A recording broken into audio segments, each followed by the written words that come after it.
Hello. In this video, I want to run through some cards that I would add and remove to the Final Fantasy Counter Blitz Band Commander deck. As the front of the box says, it adds counters and passes them around, and that's what I want to do in this deck. So I'm going to introduce you the face and the backup commander, Titus, Yuna's Guardian, and Yuna Grand Summoner. For green, a white, and a blue, legendary creature Human Warrior. At the beginning of combat on your turn, you may move a counter from target creature you control onto a second creature you control, and it has cheer. Whenever one or more creatures you control with counters on them deal combat damage to a player, you may draw a card and proliferate. Do this only once each turn, and the Grand Summoner is 1 green, white, and a blue for legendary creature Human Cleric. With Grand Summon, tap, add 1 mana of any color. When you next cast a creature spell this turn, that creature enters 2/++ a counter on it. And whenever another permanent you control is put into the graveyard from the battlefield, if it had 1 or more counters on it, you may put that number of ++ counters on target creature. So I'm going to introduce a card on the left, and that's the card I would like to remove and replace it with the card on the right. So first is Path of Discovery. For 4 mana, it's an enchantment that doesn't do anything when it enters the battlefield, but says whenever another creature you control enters, whenever a creature enters, it explores. Look at the top card, you put it into your hand if it's a land, otherwise put a ++ counter on it, and then put the card back into your graveyard. So for 4 mana, it enters and says, sometimes you get to draw a card when you play a creature, only if it's a land. So you can't play a creature, go into your next, play into a creature, playing your next. Or sometimes you get a ++ counter. Let's just focus on consistently getting mana and consistently getting the top ability of Kami of Whispered Hopes. For 3 mana, it's a Spirit 1/1. If 1 or more ++ counters you put on a permanent you control, put that many +1/+1/+1 counters on that permanent instead. And it has tap at X, where X is power. So I'm not a fan of Path of Discovery. I don't like 4 mana enchantments to do nothing, and then sometimes draw you a card and sometimes go ++ counter on a creature. Next up is Pull from Tomorrow, which I would swap out for Danny Pink. Pull from Tomorrow is confusing in this deck. I understand that you're going to have a lot of mana if you choose to play Yuna as the commander, but drawing X cards and discarding the card, there is no draw synergies in this deck, but I could tell. So I'd want to switch it out for Danny Pink. For 1 and 3, it's legendary creature Human Soldier Advisor with Mentor. So whenever Danny Pink attacks, put a ++ counter on target attacking creature with lesser power. It's a 4/3 with creatures you control have whenever 1 or more counters are put on this creature for the first time each turn, draw a card. So not whenever 1 or more counters are put on a creature for the first time. It's whenever a counter is put on this creature for this first time each turn, even on your opponent's turn. If you were to put 4 mana into X on Pull from Tomorrow and draw 4 cards and then discard a card, you're going to draw way more cards off of Danny Pink in this deck. So I would definitely make this switch. You also don't have flash synergy, so I'm not sure why you'd want to have a big X instant in your deck. So next up is Tireless Tracker. There is no landfall version of this deck. You could upgrade it with, Evolving Wild, Terramorphic Expanse, other lands like the fetch lands that you could put in this deck to give you additional landfall, but your deck's not a landfall deck. It's not putting extra lands into play. So Tireless Tracker says whenever a land you control enters Investigate, whenever you sacrifice a clue ++ counter on it. I like the idea of Innkeeper's Talent instead. For 2 mana, it's an enchantment class from Bloomburrow, and then you can level it up. At the beginning of combat on your turn, put a ++ counter on target creature you control, and then if you play another green, permanents you control have with counters on them have ward 1, so some protection for 1 green. Incidentally, over the course of the game, you're just going to have a turn where you have 1 extra green. So you can just spend it. And then for 4 mana, if you would put 1 or more counters on a permanent or player, put twice that many of each of those kinds of counters on that permanent or player instead. So every time you put a single ++ counter, you get 2. If you put 2, you get 4. If you put 3, you get 6. And your commanders can move them around and assign them, and you can get doubled up. So Innkeeper's Talent seems way better than Tireless Tracker in this deck. Next up, and I'm going to get into this more later in the video, but I am not a fan of the saga creatures, of the summon creatures. So I understand that, this might be a decent one, but I understand the idea of putting a lore counter on there, moving it to a different creature. But that just seems slow and feels like you could probably be doing better things with more proliferation and more ++ counters. So Summon Magnus Sisters was maybe the one summon I would keep. And I wanted to represent in the video, so I put it in the delete slot. But in theory, getting one of these things randomly is pretty good. So you choose one at random, you get 3 ++ counters on a creature, shield counter on target creature, and you gain 3 life, or this creature can fight up to 1 target creature your opponents control.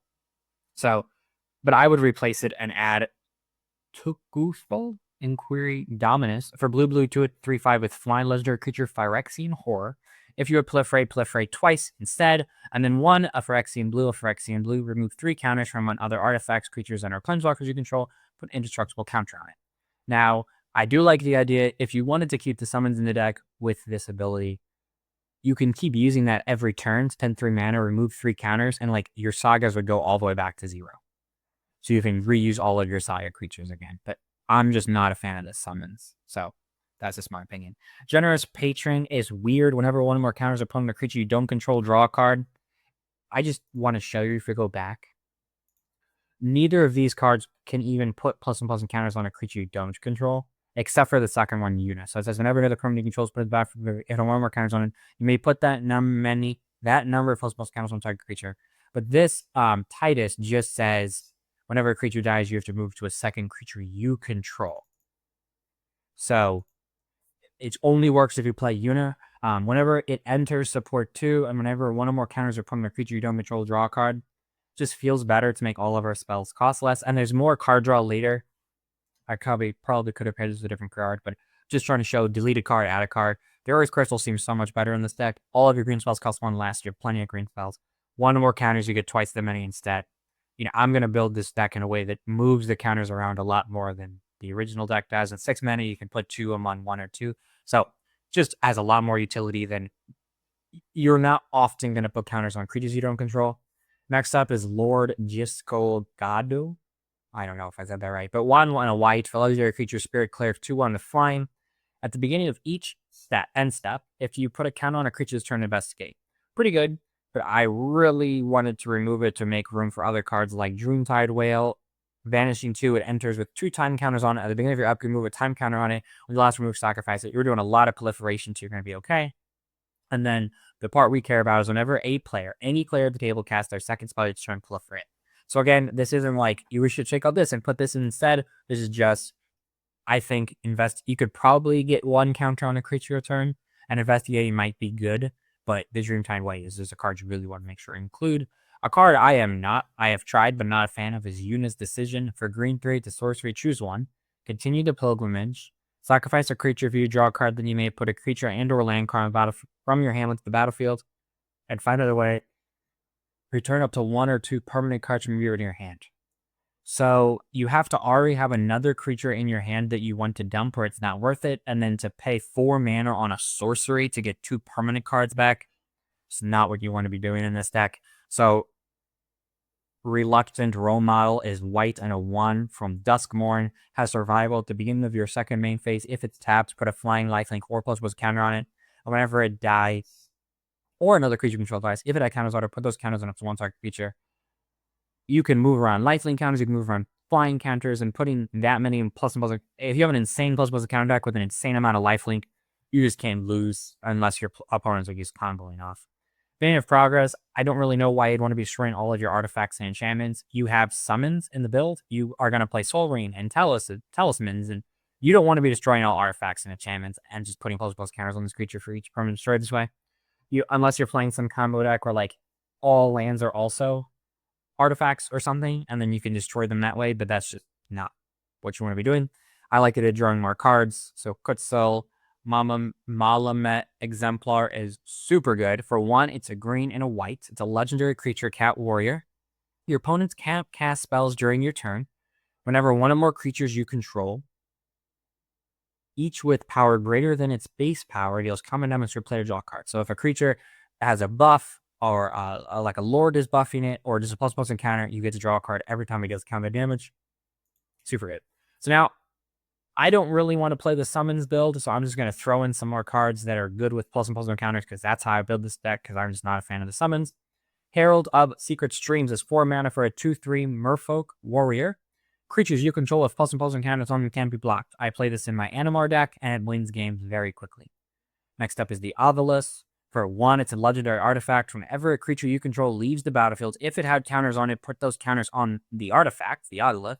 And then at the beginning of coming turn, if it has counters on you, move all counters from it onto a target creature. So it can hold counters pretty well. It just gives you another instance of a card you can proliferate on and just skip the counters and keep them in play. And then Simic Ascendancy for green and a blue, it's an enchantment. If 1 green blue, put a ++ counter on target creature you control. So if you have incidental mana, even at instant speed, and you were holding up a counter spell and they don't end up using, you can use Simic Ascendancy. Whenever 1 or more ++ counters are put on a creature you control, put them any growth counters on it. And the end of your upkeep, if it has 20 or more growth counters on it, you win the game. So you're doing plenty of proliferation. Every single time you proliferate, let's say you proliferate 3 creatures, 3 or more ++ counters are put on a creature you control. Put that many growth counters, and now it's up more 3 counters. So Simic Ascendancy can win games really quickly. And it's going to die, so you have to hold up some kind of counter magic. But 20 or more ++ counters over like 2 or 3 turns is super doable. I understand that that's slow. Branching Evolution is green and a 2 for an enchantment. If 1 more ++ counters you put on the creature controlled, twice that many ++ counters are put on that creature instead. I like the idea of moving counters around, and every single time they move, you don't move you on me move 2. Doubling Season is green and a 4 for an enchantment. If an effect would create 1 or more tokens, instead it creates twice that many instead, which includes if you keep all the cards that investigate and give you clues, this can double up the amount of clues you have. And if an effect will put 1 or more counters on a permanent you control, it puts twice that many counters instead. I really like the idea of financial counters. And then the Obelisk is Shattered Spire. For green 1, it's a legendary artifact. If 1 more ++ counters are put on an artifact or creature you control, put that many ++ on it instead. And this works well with the other Obelisk too, because if you proliferate a counter on the other Obelisk, this would give it an extra ++ counter. And then for green and a 1, you can tap to put a counter on target artifact or creature you control if you just have incidental mana. And it has cycling too, so it's never a dead card. If you need to get a land, you can cycle and hope to get a land. And those are all of the cards that I would recommend adding to a Tidus or Yuta deck.